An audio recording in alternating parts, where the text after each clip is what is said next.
There is a persistent tension today when looking at the global religious landscape. The belief that Christianity is a white man's religion, forced upon the African continent through European colonialism. But that timeline ignores the physical geography of the New Testament. Christianity's presence in Africa predates European nations, beginning with Christ himself. According to the book of Matthew, when Mary and Joseph needed a safe haven for the infant Jesus to escape King Herod, they fled as refugees across the border into Egypt. And at the very end of his life, Mark 15 records that it was an African, Simon of Cyrene, a town in modern-day Libya, who physically carried the cross. The biblical narrative positions Africa as the literal geographic protector and physical supporter of the Savior. That geographic connection continued straight into the birth of the early church. At Pentecost, the book of Acts lists attendees from Egypt and the parts of Libya belonging to Cyrene.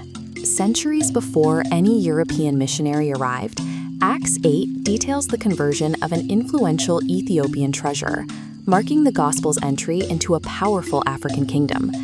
By the time we see the highly diverse, cutting-edge church in Antioch taking shape, African figures like Simeon, who was called Niger, and Lucius of Cyrene are actively co-leading the congregation. Look closely at the historical text, and a clear picture emerges. Africa is a foundational pillar of the first-century Christian church. Long before Europe was fully evangelized, North Africa was the intellectual engine of Christian theology, producing historical giants like Origen, Tertullian, and Augustine. By the 2nd and 4th centuries, scriptures were actively being translated into local languages like Coptic, and Ethiopian kings were being baptized and appointing their own bishops. Beginning in the 1400s, European powers introduced an era of aggressive mapping and colonization, altering the continent's religious trajectory. Colonizers extracted massive wealth, instituted the slave trade, and attempted to enforce a westernized faith upon the indigenous populations. While the original African church was organic and locally rooted, the colonial era overlaid that foundation with an extractive, foreign power structure that hijacked the narrative. But the narrative could not be entirely controlled by outsiders. In the 1800s, figures like Samuel Ajayi Crowther began pushing back against this colonial religious monopoly. As a 12-year-old, Crowther's entire village in modern-day Nigeria was captured by Muslim slave traders. Before the ship left port, the British Royal Navy intercepted it, freeing him and his mother. Crowther settled in Sierra Leone, but he didn't passively assimilate. He mastered linguistics and translated the Bible into his native Yoruba language, bringing the text directly to his people. His work culminated in 1864, when he was ordained as the first African bishop of the Anglican Church, operating decades ahead of the era's racial politics.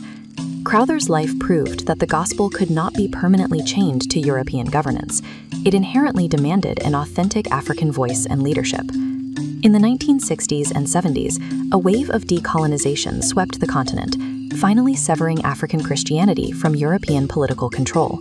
This chart visualizes the resulting demographic shift. Once freed from colonial association, the African Christian population grew rapidly, expanding from 10 million to over 300 million throughout the 20th century. This growth is fueled by a deep cultural alignment. The traditional African worldview, which interconnects God, spirits, nature, and humanity, aligns closely with the biblical worldview, contrasting sharply with a highly compartmentalized Western mindset. Removing colonial shackles allowed the faith to assume its natural, vibrant African form, a faith that seeks total flourishing spiritually, physiologically, and materially.